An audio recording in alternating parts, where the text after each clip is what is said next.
Good morning विद्यार्थी मित्रों। काव्य 5 धरती की शान। उसके लेखक है पंडित भरत व्यास जी। पंडित भरत व्यास जी हमारे जाने माने गीतकार थे। कौन थे? गीतकार थे।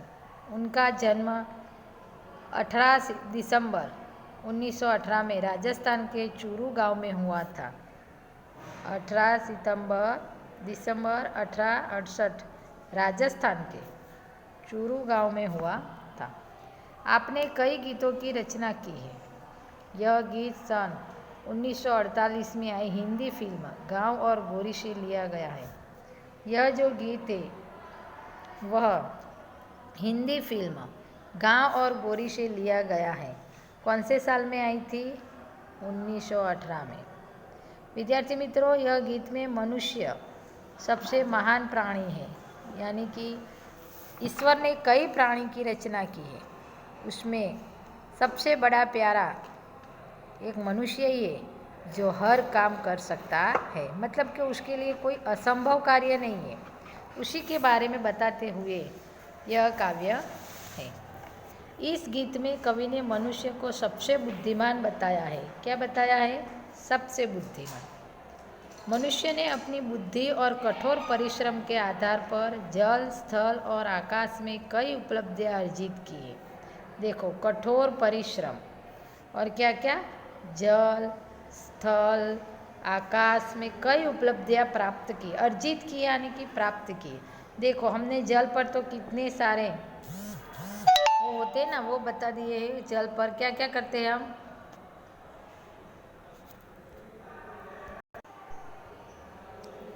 कई उपलब्धियां प्राप्त की है। मनुष्य प्रकृति को बहुत सीमा तक अपने अनुकूल ढाल में सफल हुआ है। प्रकृति यानी कि जो हम ये सब भुगत रहे ना, आसमान, चंदा, तारे, जमीन, फूल, पौधे, बराबर, यह सब प्रकृति है। तो उसको हमने हमारी ओर से कई तरह से उपयोग किया है। मनुष्य के लिए कोई भी कार्य असंभव नहीं है। क्या नहीं है? असंभव। मानो कि ऐसे देखो, असंभव नहीं है।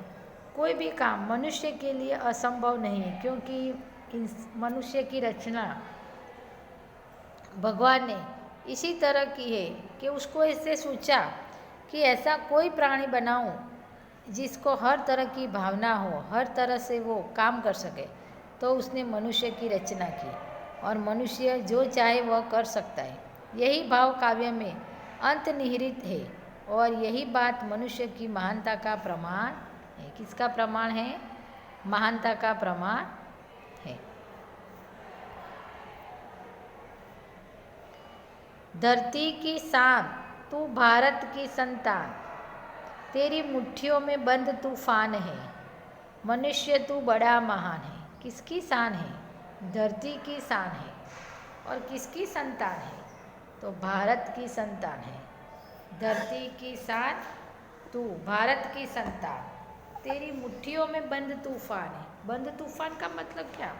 देखो, हमारी मुट्ठी होती है, वैसे तो हाथ हमारे खुले रहते हैं, पर हम मुट्ठी जब बनाते हैं तो अपनी पांचों उंगलियां उस मुट्ठी में समा जाती है और उसमें बहुत बड़ी शक्ति होती है, ताकत होती है। तो उसी तरह वो अपने हाथों से जो चाहे वह काम कर सकता है। इसीलिए कवि कहते हैं कि तू धरती की शान है। तूफान यानी कि तू जो कर सकता है वह तेरे हाथों से कर सकता है। तो ये मनुष्य, तू बड़ा महान है।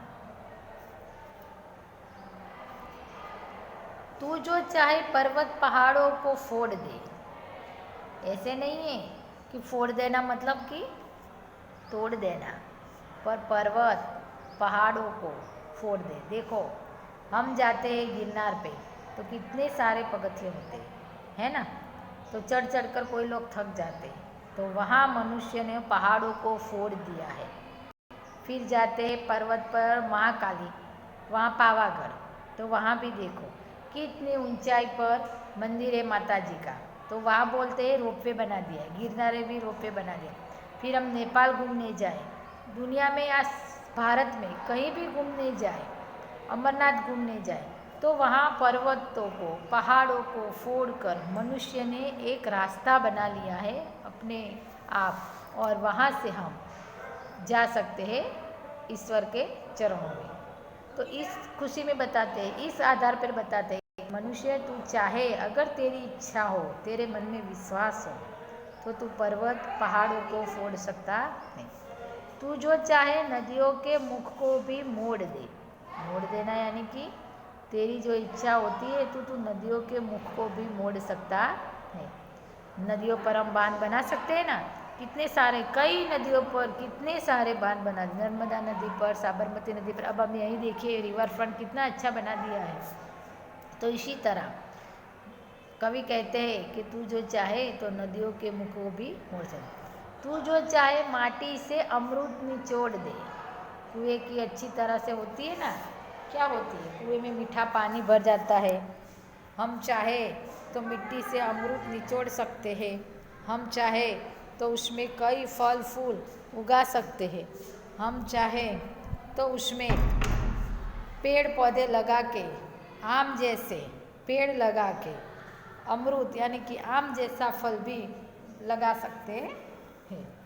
तो उसी तरह तू जो चाहे माटी से अमरूद निचोड़ दे, तेरी तू जो चाहे धरती को अंबर से जोड़ दे। किसको किससे जोड़ना है?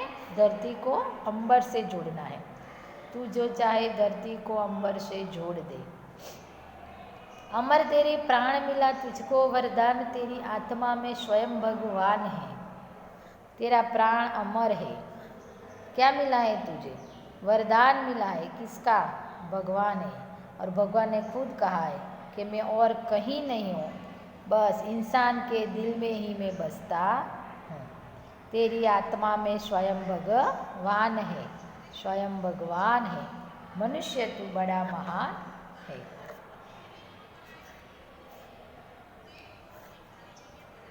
नयनों में ज्वाला तेरी, गति में भूचाल है, तेरी छाती में छिपा महाकाल है। महाकाल એટલે કે ईश्वर, सबसे बड़ा महाकाल कौन है? शिव जी। तो नयनों में क्या है? ज्वाल। ज्वाल यानी कि अग्नि, किसी के भी आगे न झुकने की, किसी को भी अपने चरणों में गिराने की, या किसी को भी युद्ध आए तो देश की रक्षा करने की, ऐसी तेरी नयनों में ज्वाल यानी कि अग्नि है।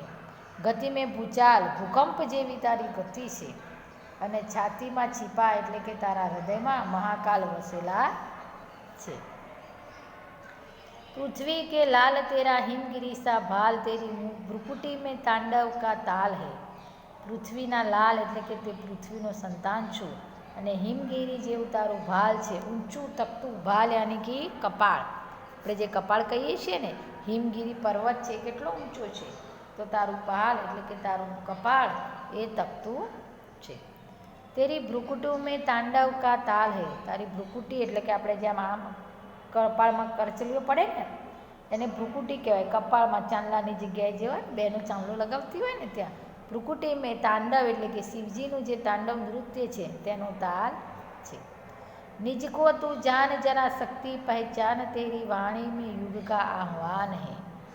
નિજ એટલે પોતાની જાતને પહેચાન, જાન એટલે કે જાણવાનું છે, શક્તિને ઓળખ, કોને ઓળખવાની છે? શક્તિને ઓળખવાની છે।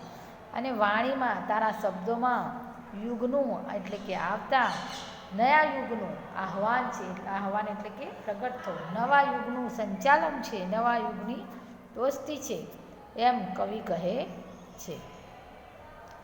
धरती सा धीर तू है अग्नि सा वीर, तू जो चाहे काल को भी पी ले। ધરતી જેમ ધીરજ ધરીને બેઠી છે, કેટલી ધીરજ છે ધરતીમાં, એટલી જ મનુષ્યમાં ધીરજ છે। અને અગ્નિ, અગ્નિની પાસે કોઈ જઈ શકે? કેટલું મહાન છે અગ્નિ, તેનાથી 5 ફૂટ દૂર રહ્યો, કેમ? એવો અગ્નિ જેવો ઇન્સાન વીર છે, વીર યોદ્ધા છે। તું જો ચાહે તો કાલ કો ભી થામ લે। કાલ એટલે કે સમય, કાળી વસ્તુ નહીં પણ કાળ એટલે સમય।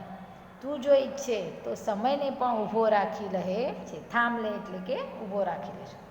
પાપો કા પ્રલય રૂકે પશુતા કા શીશ ઝુકે, તું જો અગર હિંમત સે કામ લે। પાપોનું જે પ્રલય છે તે રોકાઈ જાય અને પશુતા જે લોકો નિમ્ન કક્ષાના થતા ગયા છે, માણસે એની માણસાઈ છોડી દીધી છે, ऐसे कई इंसान हैं जैसे पशुता के शीश झुका दिए, इंसान इंसान की तरह नहीं रहता। तू जो अगर हिम्मत से काम ले तो ये सब भी तू सुधार सकता है। किससे काम लेनी है? हिम्मत से। गुरु सा गतिमान पवन सा तू गतिमान, गुरु जेवो तू गतिमान छे, सॉरी गुरु सा मतिमान, मति यानी बुद्धि, गुरु में जितनी मति यानी कि बुद्धि होती है उतनी ही तेरे में बुद्धि है। और पवन सा तू गतिमान, जैसे पवन आके सुमसाम करके सन सना के चली जाती है, ऐसी तेरी गति है, मतलब कि ऐसा तू गतिमान है, इतनी तेरी शक्ति है। तेरी नभ से भी ऊंची उड़ान है रे मनुष्य तू बड़ा महान है। नभ यानी कि आकाश, उड़ान એટલે કે ઊંચે ઉડવું, નભથી પણ ઊંચી ઉડાન છે તારી, तो मनुष्य तू बड़ा महान है। तेरी नभ से भी ऊंची उड़ान है, आकाश से भी ऊंची उड़ान है। हम प्लेन बना दिया है ना, तो प्लेन में कहाँ जाते हैं? आकाश से भी ऊंचा उड़ सकते हैं। तो यह सब किसने किया? इंसान ने किया। ईश्वर ने इंसान को बनाया, ईश्वर ने इंसान को बनाया और इंसान ने यह सब सुख सुविधाएं के चीज़ वस्तुएं बनाई। क्यों? क्योंकि उसमें सबसे ज़्यादा बुद्धि है, औरों को देने के लिए उसके दिल में लागणी है, प्रेम है, और यह सब होने के कारण उसने कई नई रचनाएं की है और इस संसार को नए नए उपकरण इंसान ने ही दिए हैं। तो इसी तरह यह कविता मनुष्य की महानता का प्रमाण करते हुए बताती है। थैंक यू विद्यार्थी मित्रों।